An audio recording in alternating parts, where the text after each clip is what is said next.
Hello po, magandang umaga po dyan sa Pilipinas at magandang gabi naman po dito sa amin sa Amerika. Eto, uuwi ko lang po galing sa trabaho, mga magka-alas 6. Tapos, nag-drive naman papunta dito sa boxing ng anak ko.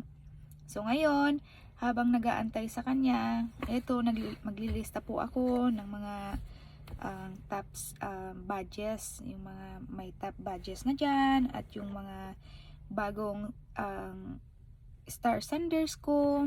Ayan po. So kahit nagaantay ako, ayan po, napakakapal ng bitbit ko. So ayan. Kasi 3 oras po kami nandito niyan. So anong oras na ngayon dito sa amin? 6:47 na po ng gabi.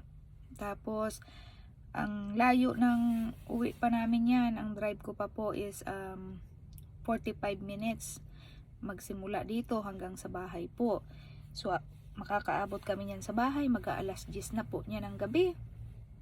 So ayan, tapos pasok na naman sa trabaho bukas ng umaga. So yun po ang buhay dito sa Amerika. O di ba? Hindi katulad diyan sa Pilipinas. Di mga masaswerte po kasi syempre may katuwang po sa mga gawaing bahay. So yan ang minsan po ang ginagawa ko para hindi masayang yung oras. Naglalaba ako habang nagaantay sa anak ko. So minsan hindi na po ako naglalaba sa bahay, naglalaba na lang ako dito sa malapit dito sa boxing niya. Oo, ganun po. Kaya po yung mga nandyan sa Pilipinas, 'di ba, magpasalamat din po kayo sa may mga katuwang. O dito po sa Amerika, mahirap po ang buhay. Maganda nga po kasi may trabaho ka, maraming opportunities dito. Pero iba po talaga yung malapit ka sa inyong pamilya. Oo. Minsan naiisip mo, diyan na lang dapat sa Pilipinas. Kaso pag nandiyan naman sa Pilipinas, mahirap ang buhay. So, ayan po talaga, ganun talaga yung buhay. Tiyaga-tiyaga lang po. So, ayan guys, maraming salamat po sa inyong suporta. At ito po, maglilista na po ako. So, kahit hindi man po ako nakapag-live, sana po ay mag-comment kayo dito, mag-react kayo, at pwede nyo pong i-share. Ayan, para maparami din po. At kasi, syempre, marami pong nangailangan dyan sa atin sa Pilipinas. O kung sakali pong dumami din yung kita natin dito, ay maitutulong ko rin po yun sa inyo. Di ba po? Talaga, tulungan lang po. Ayan.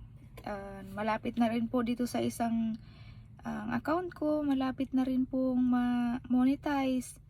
At sana, awa ng Diyos ay ma-monetize tayo sa ads on Reels. Yun po ang inaantay natin. Matagal-tagal na rin po. Isang taon na magsimula pong November, nag-start ako ng aking Facebook. Yung isang Facebook ko po, hindi ko na po ginagamit. Kumbaga, personal ko yon.